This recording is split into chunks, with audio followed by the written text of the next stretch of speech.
నువ్వు పడుతున్న ప్రయాస చూస్తున్నాడు, నువ్వు కార్చిన కన్నీళ్లు చూస్తున్నాడు, నువ్వు అనుభవిస్తున్న ఆవేదనను గమనిస్తున్నాడు, నీకు జరుగుతున్న అన్యాయాన్ని చూస్తున్నాడు, నిన్ను శ్రమ పెడుతున్న వారి యొక్క దుర్మార్గాన్ని చూస్తున్నాడు, మౌనంగా చూస్తున్నాడు. ఏం చేస్తున్నాడు దేవుడు? ఎక్కడున్నాడన్న దేవుడు ఏం చేస్తున్నాడన్న క్వశ్చన్కి జవాబు, దేవుడు చూస్తున్నాడు. ప్రతిదీ పరిగణలోకి తీసుకుంటాడు ఆయన. కొంతమంది ఒంటరిగా కూర్చొని ఏడుస్తారు, నాకు ఇంత అన్యాయం జరుగుతుంది, నన్ను ఎవరూ పట్టించుకోవటం లేదు, కనీసం నా దీనస్థితిని ఎవరూ చూడట్లేదు, చచ్చిపోతే పోయిద్ది కదా, నా ప్రాణం తీసుకుంటే పోయిద్ది కదా, నా ప్రాణం పోతే బాగుండా అని కొంతమంది మనోదుఃఖంతో కృంగిపోయి ఏడుస్తూ ఉంటారు.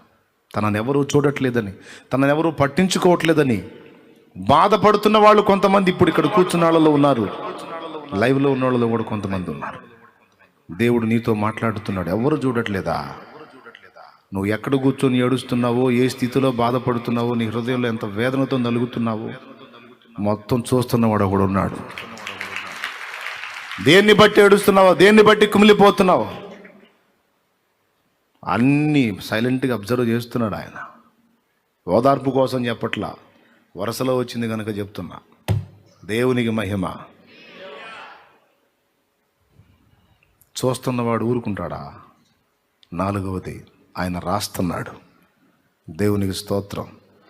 అక్కడే ఉంది, అక్కడే ఉంది. జ్ఞాపకార్థముగా ఒక గ్రంథము రాయబడిను. దేవునికి స్తోత్రం కలుగునుగాక. ఏం చేస్తున్నాడు? జ్ఞాపకార్థముగా ఒక గ్రంథము రాస్తున్నాడు. వింటున్నాడు, చూస్తున్నాడు. మూడవది రాస్తున్నాడు. అన్నిటికంటే ముందున్నది తనకి చిత్తం వచ్చినట్లు మన జీవితాల్లో జరిగిస్తున్నాడు, అనుమతిస్తున్నాడు. ఇప్పుడు ఈ రాస్తున్నాడు అన్న మాట ఉంది కదా, అది ఎక్కడ ఉంది? జ్ఞాపకార్థంగా ఒక గ్రంథము రాయబడిను. ఏమేమి రాస్తున్నాడు?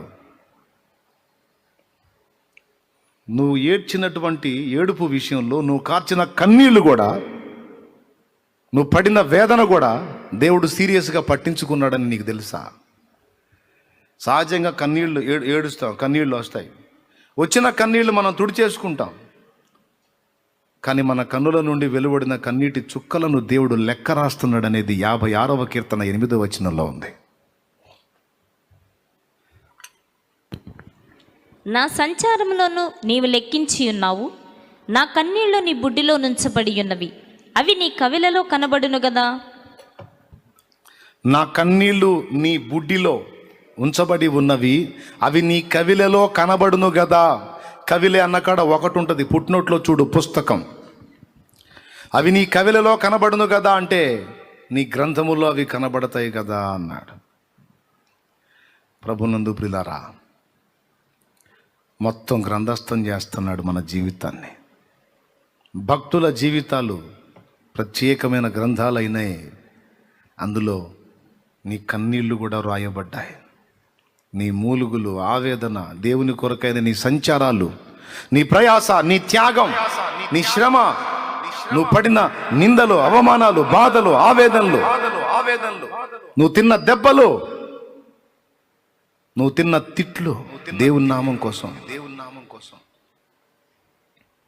ఆత్మ రక్షణ కోసం నువ్వు చేసినటువంటి ఖర్చు, త్యాగం, నీ ప్రయాస, నువ్వు వెచ్చించిన టైం, నువ్వు చేసిన శ్రమ మొత్తం రికార్డెడ్గా ఉంది అక్కడ. గట్టిగా గట్టిగా మొత్తం రికార్డెడ్గా ఉంది.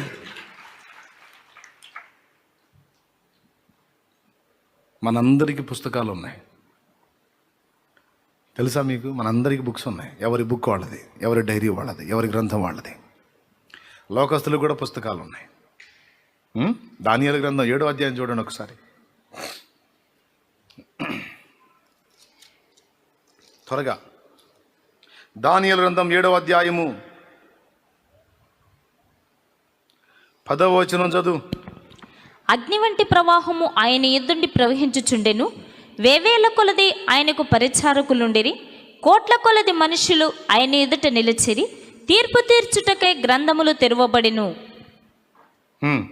అప్పుడు నేను చూడగా తీర్పు తీర్చుటకై గ్రంథములు తెరవబడెను. గ్రంథమా గ్రంథముల గ్రంథములు తెరవబడెను. రెండు విధములైన గ్రంథములు ఉన్నాయండి.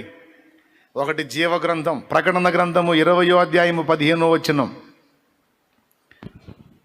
ప్రకటన గ్రంథము 20వ అధ్యాయం 15వ వచనం. ఎవని పేరైనను జీవ గ్రంథమందు వ్రాయబడినట్టు కనబడని ఎడల వాడు అగ్నిగుండములో పడవేయబడును. దేవునికి స్తోత్రం కలుగును గాక. నిర్గమాకాండములో కూడా ఉంది జీవ గ్రంథాన్ని కూర్చున్నటువంటి ప్రస్తావన. నిర్గమాకాండం చూడు 32వ అధ్యాయము 33వ వచనం నుంచి చదువు. అయ్యో 32 కూడా చదవచ్చు. అయ్యో, నీవు వారి పాపమును ఒకవేళ పరిహరించితివా? లేని ఎడల నీవు వ్రాసిన నీ గ్రంథములో నుండి నా పేరు తుడిచివేయమని బ్రతిమాలు కొనుచున్నాను. నీ గ్రంథము దేవుని సముఖపు జీవ గ్రంథము. దేవుని సముఖ జీవ కవిలెలో, కవిలే అంటే పుస్తకం, గ్రంథం. దేవుని సముఖ జీవ కవిలెలో, దేవుని సముఖ జీవ కవిలెలో ఈ పేరున్నదా, ఈ పేరున్నదా. దేవుని సముఖ జీవ కవిలెలో, దేవుని సముఖ జీవ కవిలెలో ఈ పేరున్నదా, నీ పేరున్నదా. దేవునికి మహిమ. జీవ గ్రంథం. ఈ జీవ గ్రంథ ప్రస్తావన నిర్గమాకాండంలో ఉంది. అలాగే ప్రకటన గ్రంథం 20వ అధ్యాయము 15వ వచనంలో ఉంది. 69వ కీర్తన 28వ వచనంలో కూడా ఈ ప్రస్తావన ఉంది. చూడండి. జీవ గ్రంథములో నుండి వారి పేరును తుడిపిపెట్టుము, నీతిమంతుల పట్టిలో వారి పేర్లు వ్రాయకుము. దేవునికి స్తోత్రం. ప్రకటన గ్రంథం 13:8 కూడా చదువు. గొర్రెపిల్ల గ్రంథం ప్రకటన గ్రంథం 13:8లో కూడా కనపడుతుంది గ్రంథం. భూనివాసులందరూ అనగా జగత్తుత్పత్తి మొదలుకొని వధింపబడి ఉన్న గొర్రెపిల్ల యొక్క జీవ గ్రంథమందు, అద్దుగో గొర్రెపిల్ల గ్రంథము, జీవ గ్రంథము. గొర్రెపిల్ల యొక్క జీవ గ్రంథమందు ఎవరి పేరు రాయబడలేదు, వారు ఆ మృగమునకు నమస్కారము చేయుదురు. భవిష్యత్తులో ఒక మృగం రాబోతుంది. ప్రపంచం మొత్తాన్ని ఏలడానికి వచ్చే ఒక నియంత అయిన రాజు. వాడిని క్రూర మృగంతో పోల్చాడు. జీవగ్రంథంలో పేరు లిఖించబడ్డ వాళ్ళు వాడికి నమస్కరించరట. పేరు లిఖించబడని వాళ్ళు వాడికి నమస్కరిస్తారట. అంటే వాడు వచ్చేటప్పటికి ఇద్దరూ ఉంటారనే కదా వచనం అర్థం. జీవగ్రంథంలో పేరు లిఖించబడ్డోళ్ళు ఉన్నారు, వారు నమస్కారం చెయ్యరు. జీవగ్రంథంలో పేరు రాయబడనోళ్ళు ఉన్నారు, వారు నమస్కారం చేస్తారు. మనోళ్ళేమో సంఘం వాడు వచ్చేటప్పటికి వెళ్ళిపోయిద్దంట. సంఘం వెళ్ళిపోతే, జీవగ్రంథంలో పేరున్న వాళ్ళందరూ వెళ్ళిపోతే ఇక ఈ ప్రస్తావన ఎందుకు? జీవగ్రంథమందు ఎవరి పేరు రాయబడలేదో వారు నమస్కారం చేస్తారు అంటే వ్రాయబడిన వారు నమస్కారం చేయరని అర్థం వచ్చేటట్టు చెప్పాడు. అంటే దీన్ని బట్టి సంఘం అంత్య అబద్ధ క్రీస్తు బయలుపడ్డప్పుడు భూమి మీదే ఉంటుంది, వాడిని ఎదుర్కొంటుంది అనటానికి ఇదొక వచనం కూడా ఆధారం దొరుకుతుంది. సరే, పక్కన పెడదాం. ఇక్కడ కూడా జీవగ్రంథ ప్రస్తావన వచ్చింది. సో గ్రంథములు తెరవబడ్డాయి. ఆ గ్రంథముల్లో ఒకటి జీవగ్రంథం, రెండవది భక్తుల జీవితాలను గూర్చి వ్రాయబడిన జ్ఞాపకార్థక గ్రంథం. మనందరి బ్రతుకులు జ్ఞాపకార్థంగా వ్రాయబడ్డాయి. జ్ఞాపకార్థంగా రాస్తున్నాడు కాబట్టే యెషయా గ్రంథంలో అన్నాడు, నేనే నా చిత్తానుసారముగా నీ అతిక్రమములను తుడిచివేయుచున్నాను అన్నాడు. అంటే అర్థం ఏంటి? తుడిచివేయుచున్నాను అనే మాట వాడాడంటే ముందు రాశాడని అర్థం. అసలు ఇట్లా ఉంటుందని తెలుసా? దేవుడు రాస్తాడని తెలుసా?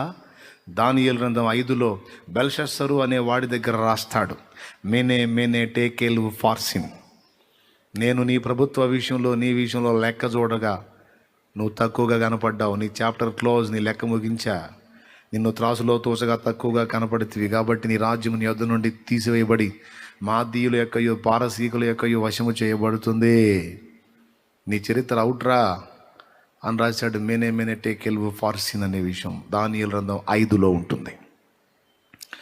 రాస్తాడండి, దేవుడు రాస్తాడు. జ్ఞాపకార్థముగా ప్రతి సంగతిని నోట్ చేస్తాడు. అందరూ గుర్తుపెట్టుకోవాలి. రాయబడిన దాని చొప్పున ప్రతి ఒక్కడిని లెక్క అడుగుతాడు. ఏమడుగుతాడు? లెక్క అడుగుతాడు. రోమాపత్రిక 14వ అధ్యాయము 11వ వచనం. తొందరగా, టైం లేదు.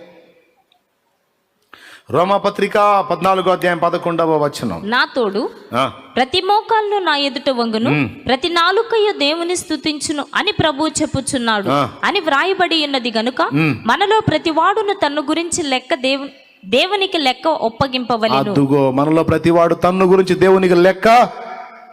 తన్ను గురించా పక్కోడి గురించా?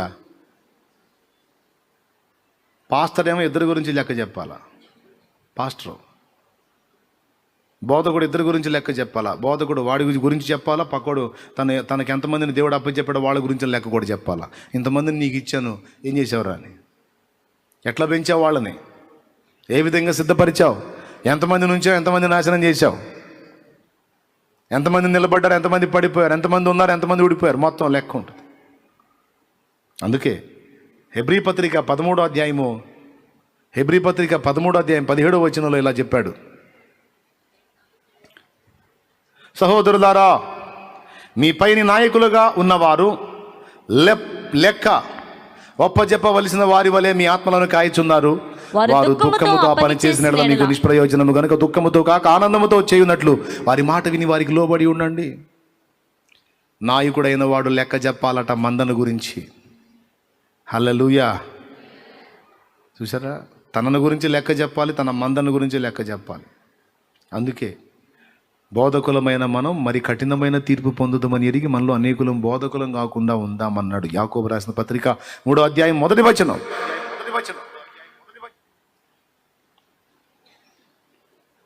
నా సహోదరులారా, బోధకులమైన మనం మరి కఠినమైన తీర్పు పొందుదామని తెలుసుకొని మీలో అనేకులు బోధకులు కాకుండుడి. అయిపోయింది. లెక్క ఉంది ఇక్కడ.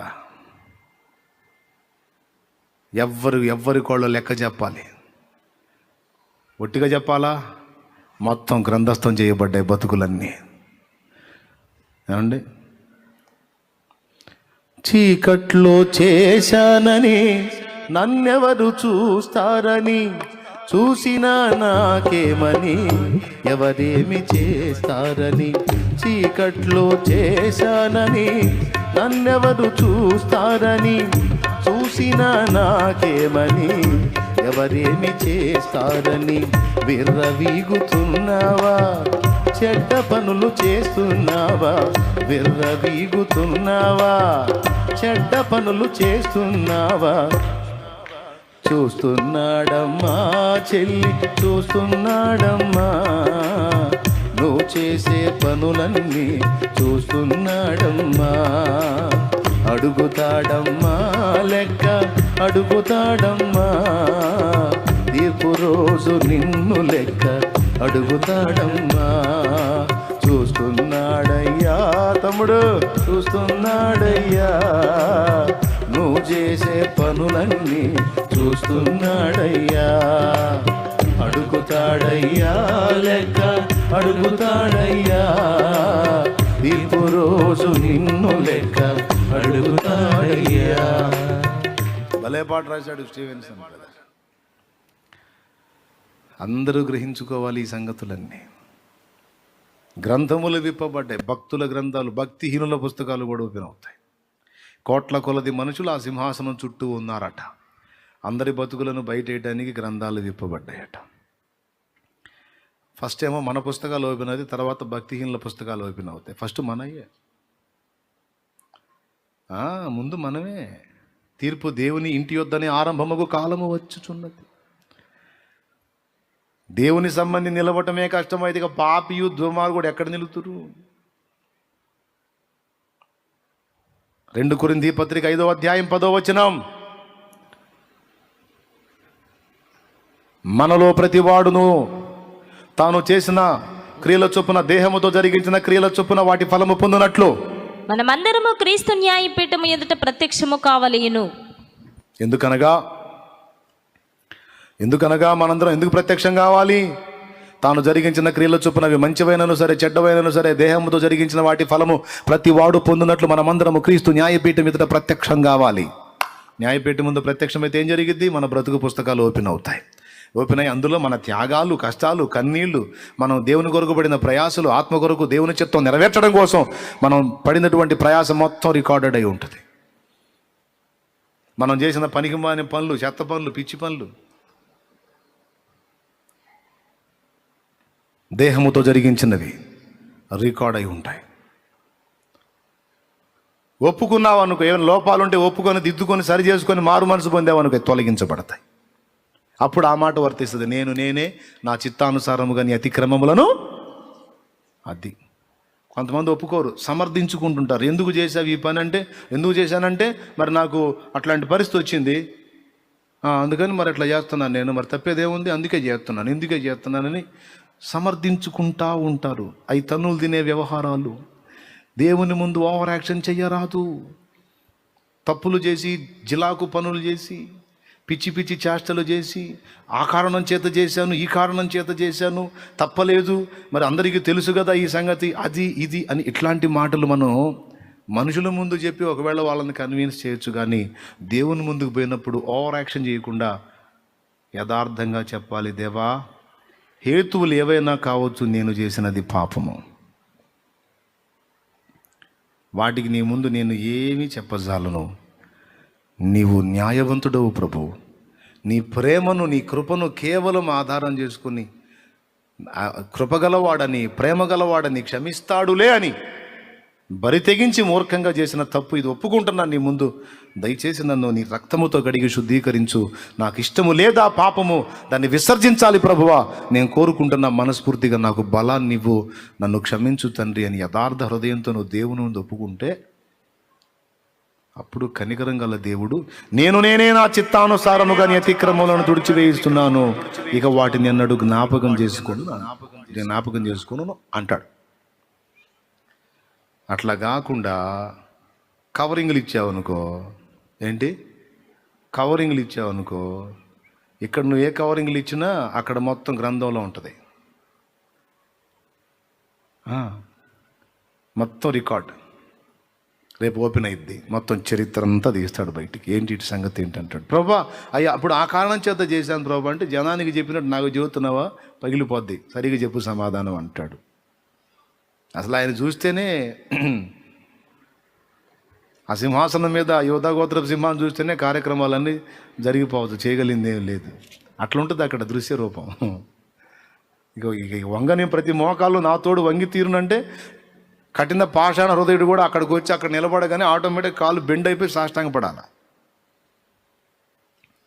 ఆయన భూమి మీద మానవ శరీరంతో ఉన్నప్పుడు పోయి ఆయన్ని ఆలింగనం చేసుకున్నాడు యోహాను, కదిలితే పోయి ప్రభుని హత్తుకునేవాడు.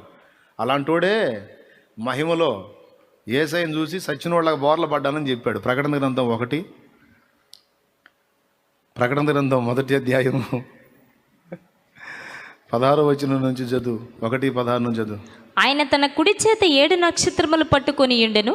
ఆయన నోటు నుండి 2 అంచులు గల వాడి అయిన ఖడ్గం ఒకటి బయలువెడలుచుండెను. ఆయన ముఖము మహా తేజస్సుతో ప్రకాశించుచున్న సూర్యుని వలె ఉండెను. నేను ఆయనను చూడగానే చచ్చిన వాని వలె ఆయన పాదముల యొద్ద పడి తిని. దేవునికి స్తోత్రం కలుగును గాక. ఏం లేదు, పడిపోయాడు. ఇక ఎందుకు పడిపోయాడు? భయపడ్డాడు అని. అట్లున్నాడు. రేపు ఆ టైపులో మన ముందు అమ్మో, కానీ నిజంగా ఉంది అది. అందుకే ఆ రాజాదిరాజు వధించబడిన దేవుని గొర్రెపిల్ల యోధా గోత్రపు సింహమై తీర్పు కూర్చుంటే ఎవరికైనా దమ్ముందా? దేవునికి స్తోత్రం కలుగును గాక. జనులందరికీ న్యాయము తీర్చను తీర్పరియై, తన గొర్రెలకు బహుమానమీయను ప్రధాన కాపరియై. కడవరి బూరనాదముతో వేల దూతల సమూహముతో ఉగ్రుడై ప్రళయకాల రుద్రుడై.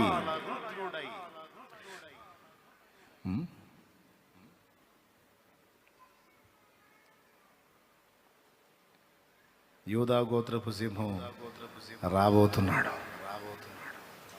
జాగ్రత్త పడాలి ఎవరికి వాళ్ళు. సరే, భక్తిహీనులు జాగ్రత్త పడాలి, భక్తులైన వాళ్ళు కూడా దేవుని యందు భయము కలిగి ఉండడానికి జాగ్రత్త పడాలి.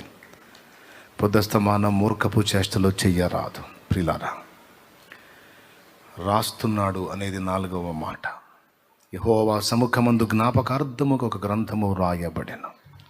2 విధములైన గ్రంథములు ఉన్నవి. జీవ గ్రంథం ఉంది, తర్వాత మన బ్రతుకు చరిత్ర రాయబడిన గ్రంథాలు ఉన్నాయి. దావీదు చరిత్రను చూడు ఎట్లా రాయించాడు, శామ్యూయల్ లైఫ్ను చూడు ఎట్లా రాయించాడు, పౌలు లైఫ్ని ఎట్లా రాయించాడో చూడు. ఇంతమందిని గుర్తుపెట్టుకొని రాయించిన దేవుడు నిన్ను నన్ను మర్చిపోతాడా? నిశ్చయముగా నీ జీవితాన్ని నా జీవితాన్ని చూస్తున్నాడు. మనం పడుతున్న స్థితిగతులను కాచిన కన్నీళ్లతో సహా మొత్తం రాస్తున్నాడు. కాబట్టి మొత్తం రికార్డెడ్ అవుతుంది కనుక మన సమస్త ప్రవర్తనలో జాగ్రత్త గలవారమై దేవుని వైపు చూడాల్సిన వారమై ఉన్నాం. గుర్తుపెట్టుకో, నీతి కొరకు నువ్వు ఆకలి దప్పులుకొని అల్లాడుతుంటే అది కూడా చూస్తున్నాడు. నిష్కారణంగా నిందపాలై అనేకుల చేత నింద పొందుతుంటే దేవుని నిమిత్తం, నీతి నిమిత్తం నువ్వు పొందుతున్న నింద, హింస ఆయన చూస్తున్నాడు. అదంతా రాసుకుంటున్నాడు. నీ కష్టమును, నీ సహనమును, నీ క్రియలను నేను ఎరుగుదును. నా నామము నిమిత్తము భారము భరించి నీవు అలియలేదని నేను ఎరుగుదును. ప్రకటన గ్రంథం 2:1 చదివితే ఈ మ్యాటర్ మనకు దొరుకుతుంది. ప్రియులారా, అన్నీ గమనిస్తున్నాడు గనుక ఏం చేస్తున్నాడు దేవుడు? సమస్తమును గమనిస్తున్నాడు. ఎన్నోసార్లు కృంగిపోయావు, కుమిలిపోయావు అనుకుందాం, అది కూడా దేవుడు పరిగణలో తీసుకుంటానే ఉన్నాడు. మరి ఇంత సీరియస్గా నీ మ్యాటర్ మొత్తం నమోదు చేసుకుంటున్నవాడు మరి నీకు అన్యాయం చేస్తాడా? అన్యాయంగా నిన్ను అయిపోనిస్తాడా? నీకు అన్యాయమే మిగిలిస్తాడా? నో, ఆయన న్యాయాధిపతి, న్యాయవంతుడు. నా కన్నీళ్ళు నీ బుడ్డిలో నుంచబడినవి, అవి నీ కవిలలో కనబడును కదా. నీ పుస్తకంలో ఒకనాడు అవి నాకు కనబడతాయి కదా దేవా. నేను ఎందు నిమిత్తం ఎలా చేస్తున్నానో, ఎందు నిమిత్తం ఈ యాతన పడుతున్నానో నీకు తెలుసు కదా తండ్రి. నాకు జరుగుతున్న అన్యాయం ఏంటో నీకు తెలుసు, నేను పడుతున్న ఆవేదన ఏంటో నీకు తెలుసు కనుక న్యాయ తీర్పరివి నీవే తండ్రి అని నీవు దీనంగా దేవుని వైపు చూసి ఆయన కృపకై కనిపెట్టుకున్న నీకు నిశ్చయముగా న్యాయము తీర్చును కదా. ఎంతమందికి నిరీక్షణ ఉంది? అందుకే చెప్పాలి, విశ్వాసముతో మాట్లాడాలి. ఏమని మాట్లాడాలి? నా దేవుడికి కళ్ళు లేవా? నా దేవుడు చూస్తున్నాడు. చెవులు లేవా? నా దేవుడు వింటున్నాడు. చేతులు లేవా? అన్నీ రాస్తున్నాడు. చూస్తూ, వింటూ, రాస్తూ ఉన్న నా దేవుడు తగిన కాలం ముందు తప్పకుండా నాకు ప్రత్యుత్తరం ఇస్తాడు, న్యాయము తీరుస్తాడు. ఆయన వైపు నేను చూచి, ఆయన మీద నేను పెట్టుకున్న నిరీక్షణ, ఆయన యందు నేను ఉంచిన విశ్వాసము, నా నిరీక్షణ, నా విశ్వాసము నన్ను సిగ్గుపరచవు.